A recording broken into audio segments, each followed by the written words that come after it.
GHMC full time commissioner గా అమ్రపాలి రెడ్డి, అమ్రపాలి కాదు అమ్రపాలి రెడ్డి రేవంత్ రెడ్డికి అత్యంత సన్నిహితురాలు, వాళ్ళ నాన్న కూడా సన్నిహితుడే.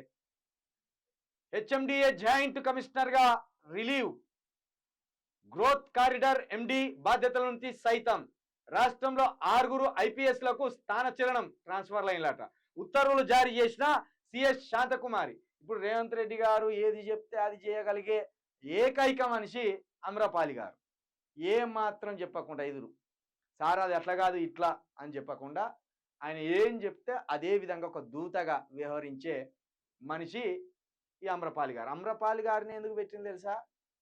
కేటీఆర్ గారికి అమ్రపాలి గారికి పడది. ఇప్పుడు ఈమె ఏదైనా వ్యతిరేక నిర్ణయాలు తీసుకున్నా, కేటీఆర్ లాంటి వాళ్ళు విమర్శించినా వ్యతిరేకించినా ఎట్టి పరిస్థితులు ముందుకెళ్ళిపోతారు. కేటీఆర్కి అమ్రపాలికి బాగా జరిగింది గొడవ ఈమె వరంగల్ కలెక్టర్గా ఉన్నప్పుడు. అప్పటి నుంచి వెళ్ళి ఈమె కొంచెం స్తబ్దతగా ఉన్నది. ఇప్పుడు ఈమెను తీసుకొచ్చి అందలం ఎక్కించాడు రేవంత్ రెడ్డి.